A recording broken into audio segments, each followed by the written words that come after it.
Grim Dawn, welcome back. I know the mouse is invisible. Alright, so a little bit more hardcore here with QuestySparks, and first things first, let's do some inventory management, which I didn't do at the end of the last session. Hopefully this will run a little bit shorter today because it's late, and I should probably go to bed instead of playing, but you know how it is. The Grim Dawn calls. I'm going to technically save that. The rest of this stuff is pretty much just sale fodder here. So we're going to sell up real quick, and then we'll start pressing on and leveling up really quick because we're just about there. I also intend to do some of the basics this time around, like remember to put my buffs up and some of my pet and all those good little maintenance things that I occasionally remember to do. And I don't remember exactly what we were doing. I do remember what we were doing. We were trying to collect scrap, which we don't have enough of, and so it's probably back off to the garbage dump to see if we can solve that little issue. Alright, so my Dragon's packed. We're buffed. Briarthorn Buddy is out. Let's get going. Let's see, Whitemire. We'll just keep pressing ahead. We are inevitably going to find the scrap that we need. Let's take a quick look here, see where we are, so we can do some exploring down in this direction. Basically exploring anywhere. But we need to get around another break in the road here anyway, so I can try to remember what the heck it was I was doing. I have so many characters in this game, oh, there we go. That's the new armor proc right there. You can see there somebody hit me and procced a storm of ethereal blades around me. This guy won't punch me, so I can't really show you, but you'll see it again. Like I was saying, I can't actually remember what I was saying last time, but I might have been saying that this game is pretty cool because there's a lot of gear and even talents you can get that sort of allow you to proc skills that are not in this skill bar here.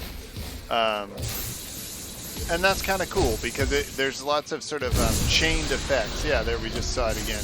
A lot of chained effects that kind of let you do a primary build and then sort of a secondary set of effects and stuff like that as well. It's fun to fiddle with and get things that synergize well together. Okay, and here we are back in the trees, and we've just started doing some work towards this, which... Look at that. There we go. We've got Bloody Pox. And that is going to be replacing this. And this is just the way that I like it set up. We're still going to have that Lightning Nova around, but we're probably not going to use it a ton once we start building this up. And fortunately, last time, we got a little bit lucky, and you can see we got some extra bleed damage and duration right off the bat. So that helps us out. And it's a perfect opportunity because I did say that I was going to blather on about the stuff that is, like the gameplay stuff on this, sort of briefly, but a little bit over our gameplay. We may as well talk about damage and buffs and stuff like that. So basically, this is one screen of our character stats. This is your front screen. These are your basic stats, right? Everything's normal. Physique gives you health and health regen. Cunning gives you pierce damage, so you need this for guns. Gives you a bit of physical damage, you need that as well, and it gives you duration damage. So that's really useful, right? That's everything you need to inflict damage. Warriors, rogues, everyone wants this. Spirit, this is your casting, also gives you duration damage, right? This is all good stuff. So again, there's not really dump stats, but there are stats that you're going to want to focus on, but you do not want to ignore your physique because obviously bonus health is going to be pretty big. Right down here, offensive ability, we went over that. Chance to hit, chance to crit. Defensive ability, chance to be hit, chance to be crit. Obviously, keeping that chance to be crit low, pretty clutch. DPS, this is just based on your weapon attack. No big deal there. But when you do want to find out about what your attacks are actually doing, I'm going to show you how to do that in a second. Armor rating. Armor rating's kind of interesting. So basically, when you get hit, there is a roll that decides where you get hit, right? And so basically the way that your armor works, there's a chance that a hit is going to hit any of these places, and then you can look at your armor rating, and that's per armor piece, right? And then you have an overall rating. Now, the armor absorption, that is the maximum amount from a hit that can be absorbed, right? So, like, say you're hit for 100 damage, right? And I've got an armor rating of 40. So that immediately 40 damage is physical damage, that is pulled off of that amount of damage, right? So that basically means that I can absorb that entire hit because I can absorb 70% of the hit and 40% of it is being deducted. So out of a hit of 100, I can absorb up to 70. Yes, up to 70% of the hit can be absorbed, and so on and so forth. Anyway, so my math is all probably wrong. It's the middle of the fucking night. I don't know what's going on. But you get the general idea. There is a maximum amount of damage that can actually be absorbed from a hit. So yeah, so I was totally wrong. I can't absorb it all, but you know what I'm saying. So in any case, the armor absorption is something that you can increase over time. And if you are a melee, absolutely increase that, because late in the game you're going to be getting hit really hard by some enemies, and you just want to be able to absorb as much of it as you can. And as you can see, we don't have shoulders on right now. We will get some. We'll constantly be filling every slot and trying to get armor on them. And then down here you can see the resistances. There are a lot of damage types, so this can get a little complicated to actually build resistances. As I said early in the game, doesn't matter a ton. These resistances will be debuffed as we go up difficulty levels through Elite and Ultimate. And so you'll see that. I'm going to keep yammering on. You can skip ahead if you don't care about any of this. But basically, here you can see what we've got going on. And I'm going to show you how to find out what your damage per hit is, because this can be a little confusing to people. How do you find out how much damage your skills do? Well, what you can see here is that I have Savagery socketed to my right mouse click. So it's showing me my Savagery skill right here. Okay, so when I look at this skill and I mouse over it, it shows me the breakdown of the damage in that skill, which is handy. So let's say that we were to go over here, and we'll just see if this works. Bloody Pox, right? So we put that in. This is going to be a weird one because it's a damage over time skill. But if we look at it, we can actually see. So each tick of damage that it does is 14 vitality and 17 bleed. The reason it's important to know that you can check your skills this way is just to know where you need your damage buffs, right? Like what percentages should you be scaling? A lot of the time you'll be in a scenario, because the damage in this game is complicated, you'll be looking at a skill, you'll be stacking vitality damage only to then realize that your skill is actually inflicting vitality decay damage, and you're not actually scaling the correct thing. So you want to check this out. You want to make sure that you know what it is that you need to be scaling, and just kind of focus on the right things when you're looking for gear. And as you go down, I'm not going to go through this part by part, but you've got your attack speed, you've got your crit damage, you've got all kinds of stuff here. Some of these are capped. Run speed, obviously we want to cap this at 135, absolutely.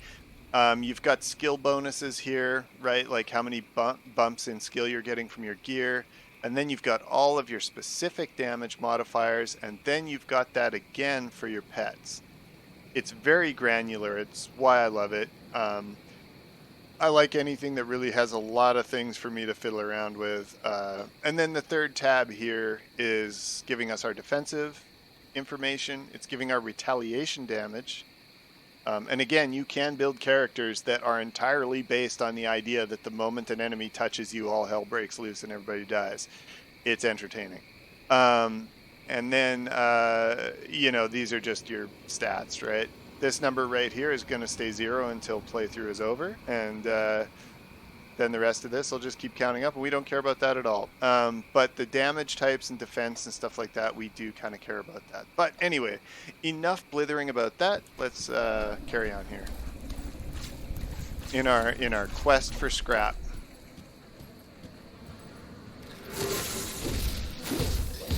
Okay, so that was just a little bit of muscle memory there that I didn't really need to do because I was trying to rotate through a couple skills that I don't have on this character yet. So you can see Bloody Pox here. I'm just kind of casting it. It's a little too underdeveloped to be that useful right now, but you can kind of get the idea. Like here, watch. Let's find a pack. I mean, obviously this is going to work for me, but this guy's a little bit of a prick. Not going to try to electrocute the lightning dude to death. We'll just club him to death. There we go. Yeah, so let's see if I can find a pack. Well, this is a bad example. Okay, hang on while I club this guy to death. Okay, here we go. Check this out. So, Bloody Pox targeted this guy, and then it just spreads. You watch it spread here. Look at that. Isn't that beautiful? And once you get that stacked and it starts to do stupid amounts of damage, it's a brilliant ability to just watch the plague sweep through your enemies relentlessly, horrifyingly murdering them all. This is going rather interesting here. I forgot one of my pets. I know I said I wasn't going to at the beginning of the video, but don't trust me. I'm awful. And you see this guy's being a bit of a bastard because, like, honestly, my nonsense that I'm kind of doing here is not affecting him. It's very obviously telegraphed that he's just highly resistant to lightning on account of the fact that that's his primary attack method. And other stuff, like, you know, some of the other abilities, like, for example, bleeding. They do sort of telegraph that as well, mainly by the fact that, say, an enemy has no flesh, like a skeleton or something like that. And so that it just kind of telegraphs it, like, hey, bleeds might not be super effective here. And you'll figure that out as you go. Mainly by the fact that things are just taking an annoying amount of time to kill.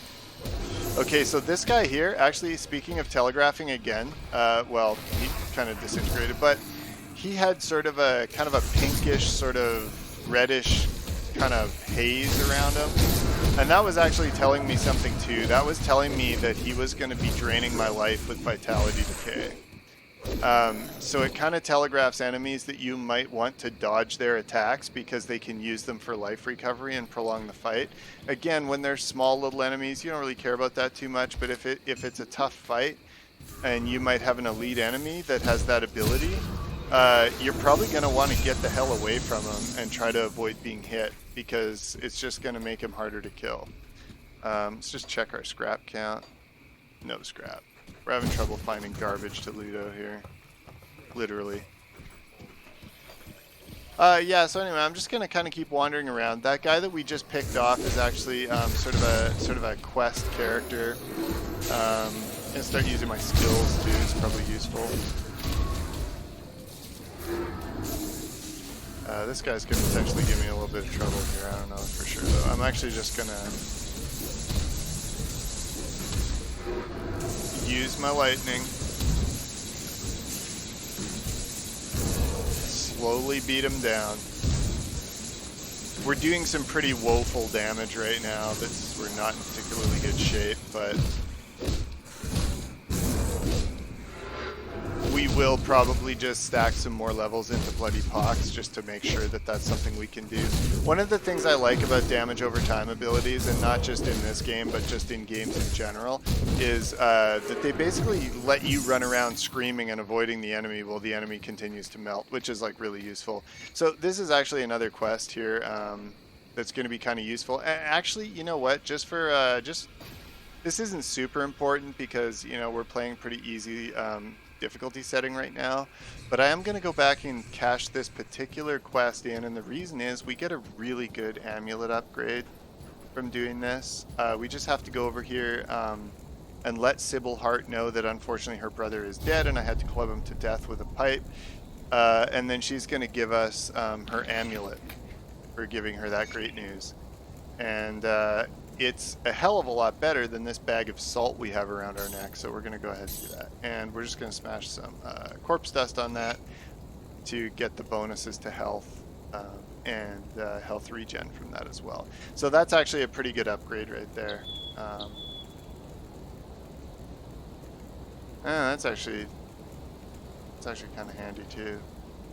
Alright, well if we get another good main hand, we might toss something like that in our offhand. But right now we don't have a good main hand to go with it, so we're not going to bother pairing it up. Alright, and then we'll just get straight back to it. I mean, I am just incredibly tempted to solve this scrap problem. Fuck it. It's not like I have to do that quest right now. I can poke around more. By solve the scrap problem, I mean just log into my other character and transfer it across in the item stash there. But again, that's just me being impatient. I have a way I always do things. Normally you just automatically pretty much have that 5 scrap right away, and you can just go straight on into that quest there, which is, you know, it gives you a ton of XP. You'll probably grab a couple levels off of it, and you'll grab a devotion point, which is very handy early on. But whatever, we'll wander around out here, confused, lost, looking for scrap.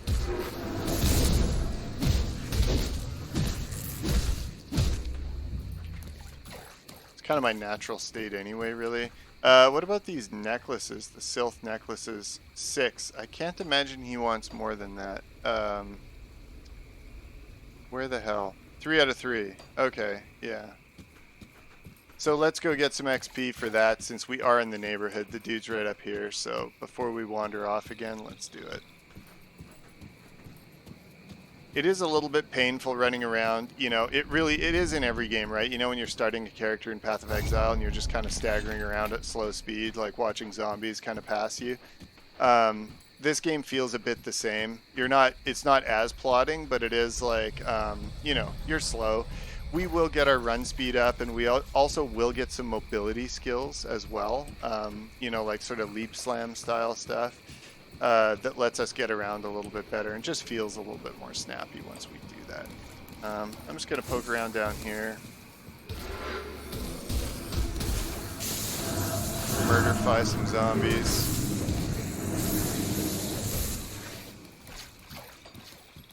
And yeah, there's kind of a little cache of items down here at the end of this road. Some bodies, root through the pockets. Get nothing of note. Oh, and something else I am going to do as well. I know, or I think, that I was mentioning something about how you don't really need money in the beginning of this game. Sort of. That you don't need money on characters after you've already set up some basics. In other words, you don't really need money after you've set your stash up. Oh, sweet scrap. Okay, we're good on the scrap finally. And the reason I say that is just because we're using Item Assistant, we just don't need to buy any more stash tabs. And so that's why at around this point in the game, I'm going to come in here and I'm going to say I don't even want to see rare items, but I would recommend always show double rare, because this is one thing about this game. There are amazing legendary items, epic items, really awesome stuff, but many of your best in slot build items are going to be double rare items, because some of them have specific abilities. For example, one of the most fun things you can play in this is just a mage that is equipped with Albrecht's Ether Ray. Like, you know, just fire the laser. It's awesome. One of the downsides is it's tough to, you know, most characters are going to rely on life drain to survive, right? And one of the problems with skills like that is they don't life drain. Whenever you see life drain on hit, life drain on attack, all that stuff, that does not apply to spells. But there is a specific item. It's a green item. It's what they call a monster unique, or, you know, where it's a rare item. It's green, but it can only drop from one monster, and it bears that monster's name. And that gives you, I believe, 6% damage as life drain from Albrecht's Ether Ray. It's a build-changing item, and for most of the game, you're obviously going to want to carry that around as your offhand item when you're using that. So you want to make sure you find those little tweaks, right? Like, for example, as a necromancer, there's a couple of items that are going to give you additional skeleton summons, for example. Like, there's a helmet that provides 3 extra summons whenever you cast. So, for example, oh, handy. Whenever you cast summon skeletons, you know, and you're summoning, you know, and you can have 9 of them out at a time, it'll just automatically pop up all of your skeletons in one cast for no mana because of that one item. So you want to have that, right?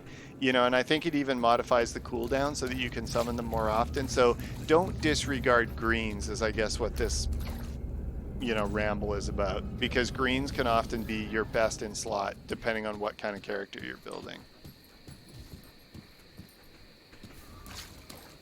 And also, you know, when you're doing a low level play, like part of the playthrough like this, and you find a really good item, come back and check with that guy who dropped it when you're at higher level, because most items have level scaling. So, you know, they start out at this low level and then they become empowered and legendary, all that type of stuff.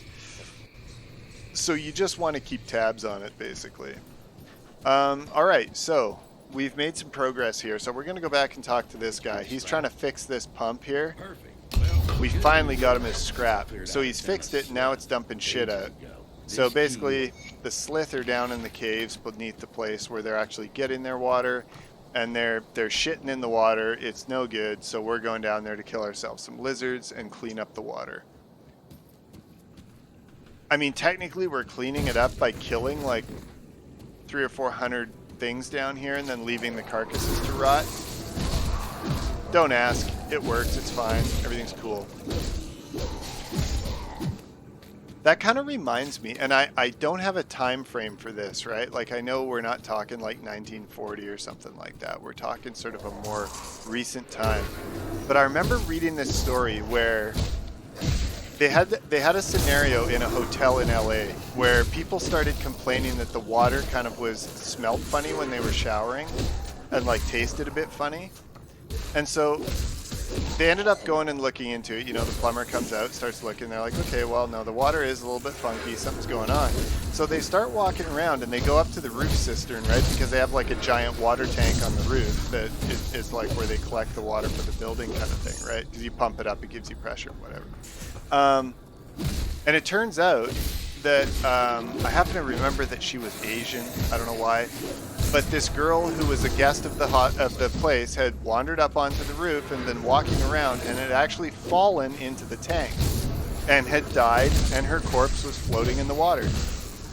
But of course she was just a missing person, right? She'd just gone missing. They looked for her. They didn't find her because she was rotting in the water for the hotel. Like, how fucked up is that? Anyway, that's what we're doing here. We're getting some corpses in the water. Non sequitur. Gonna show you something here, and this is something to get immediately into your head as you start playing Grim Dawn. I'm just assuming you're starting playing Grim Dawn. Actually, I'm assuming anyone at all is watching this video, which is pretty hilarious to start with. But Grim Dawn, the maps are all handcrafted, and they have a lot of stuff like this. Look at this wall, it just lights up, right? Look at my map, nothing there. This is how they do secrets in this game. The wall is destructible. The map doesn't show you this. This is how you find secrets. Some of them are fiendishly well hidden.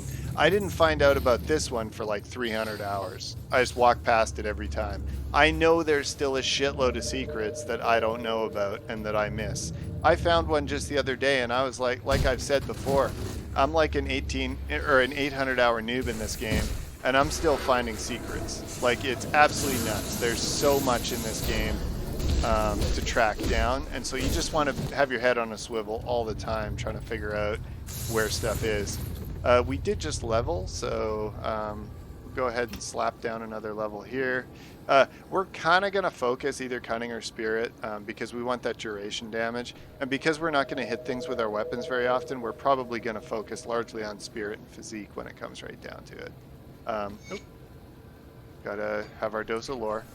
Alright, and now we're coming in here, and like I said, we do want to advance across the board as quickly as we can just to get, you know, all those sweet bonuses. But we also want to make our Bloody Pox not suck. So we're just going to drop all 3 points into that right now, and you can see we significantly scaled the amount of damage that we're going to do with Bloody Pox. Bloody Pox is great because we can throw it on people that are nowhere near us and then just watch it spread and kill our enemies. It's a beautiful thing when you unleash a fully like tooled up Bloody Pox character. It's really beautiful. By the end of the game, like sort of in ultimate difficulty and stuff, pack sizes are insane. You know, when you're like clearing Malmouth and it's just a street full of, you know, horrifying ethereal nonsense. And basically, like, you can kick off these huge chain reactions that are just so much fun to do. So here we're going to kind of, you know, we're going to choke to death. We're going to combine that with our sort of little AoE that we have here. Try to clear things kind of quick. I am playing very slowly right now. I gotta admit, it's probably just because I'm tired. I probably shouldn't be doing this at all, but this is actually probably how we'll die. You take early bets that I'll be super tired, should be in bed, and instead I'll be playing Grim Dawn, and I'll just kind of be dozing in my chair playing and get myself killed.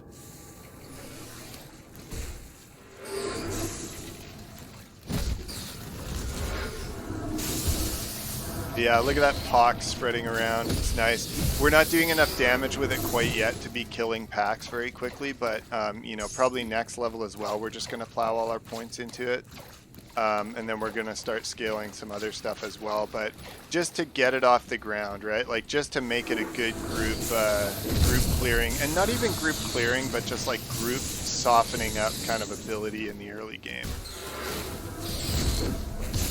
Okay, see, we're actually having to be careful here.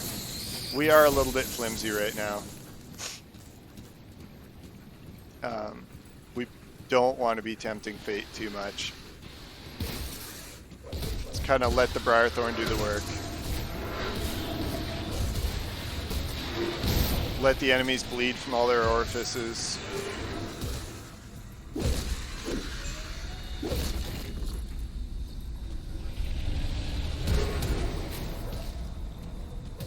Oh man.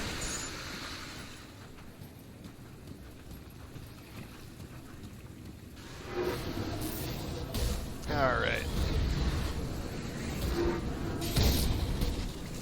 Yeah, see my little defensive response there, proccing every once in a while.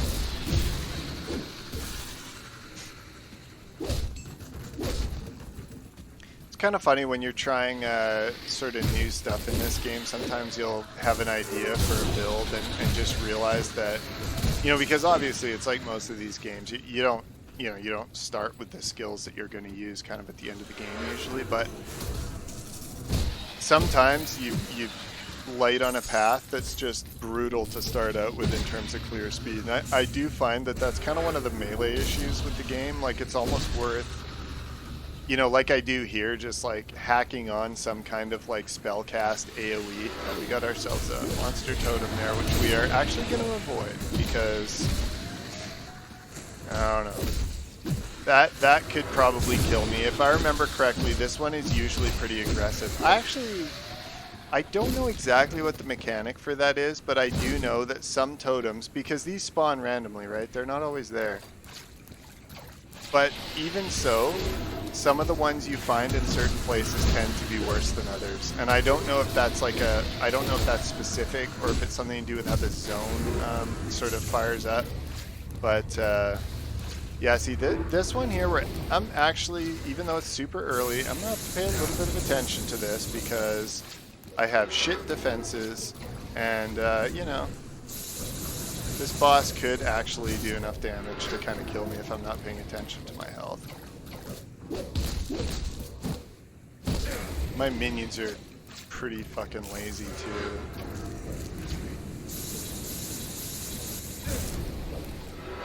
They're doing little.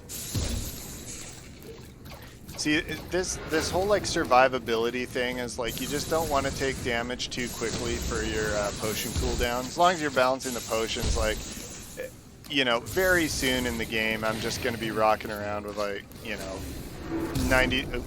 99 potions all the time because you just have, you know, billions of them. Oh, there. See, this is what I'm talking about. When I'm like half asleep, I didn't notice that I was out of mana there. That could be a real problem.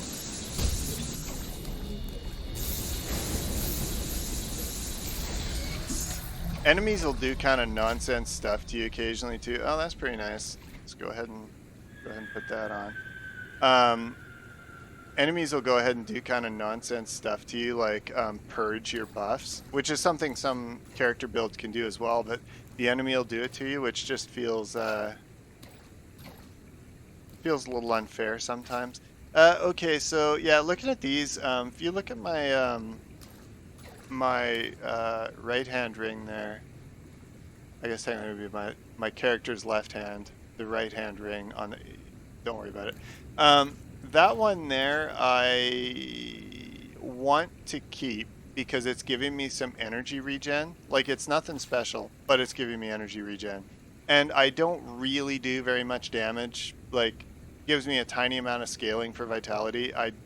What I'd rather have is the cunning spirit offensive ability from this other ring.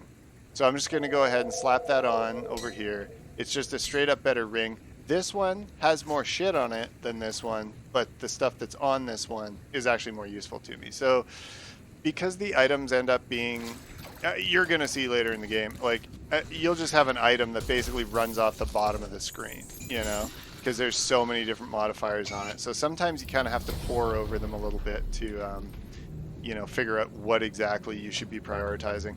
Okay, so coming into here, we were going to be buffing our pets a little bit and buffing ourselves with Shepherd's Crook. So you can see the first point we got, we unlocked Purple, which is Ascendant. So we're just going to get started on moving towards Shepherd's Call right now. And once again, like I said last time, this stuff is not permanent. So, you know, feel free to kind of fiddle around, figure out what you want to do. If it's not working, you can change it, and it's not very expensive. It's kind of expensive if you really have just gone down a crazy path and, you know, you're kind of really screwed. You've spent a shitload of points. At that point, you're better off just using a potion to kind of clear all of your points and go from there. All right, so I'm just kind of dicking around here, just kind of getting the last of these XP squeezings out of these guys, and then we're gonna get out of here because quest is done, and that's gonna ding us when we get back to the surface. And it actually. There we go. All right, so let's head out of here. We'll rift gate back up. And we'll go talk to that guy and let him know that we've replaced the corruption in the water with hundreds of rotting bodies. So everything's cool. Clearing out the well done. Okay, and I think that is all we needed to do. Yep, to get this guy into his office here. So we can go talk to him. And that should put us over the edge here for experience. Good, you're back. One of my few follow the road. Or not. Whatever. Fine. I feel unappreciated.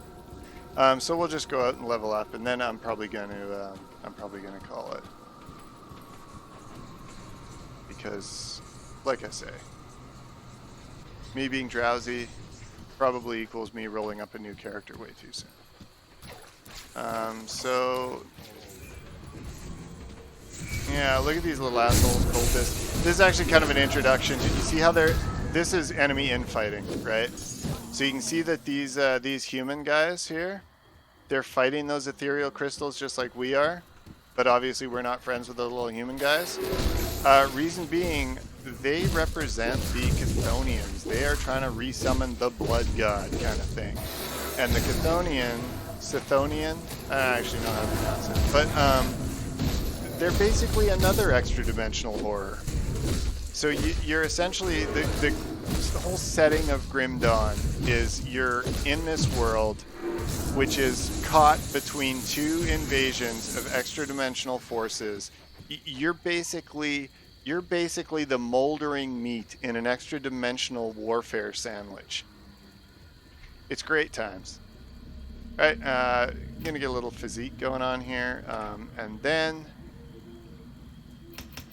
just more bleeding damage. You can see here it's escalating fast, right? Because we were doing like what, here, let me see. We're doing 45 points of bleeding damage per second. So basically dropping these 3 points in almost doubles it. And of course, keep in mind that this is, you know, it's all being scaled, right? So if we can find some more bleed gear and stuff like that, we're going to be in good shape. Obviously, level 15 is kind of useful to us because level 14, level 15, we're starting to see some gear that I might have in the stash become relevant, right? Like in the very lowest levels, you usually don't bother stashing much because, yeah, it's not really worth much anyway. So, but what I think I'll probably do before we cut into another session of this next time is I'll go through my item stash and I'll see what I can find. If I do have some stuff, we'll talk about that when we start the next episode. But for now, that's going to be it, and I will see you next time.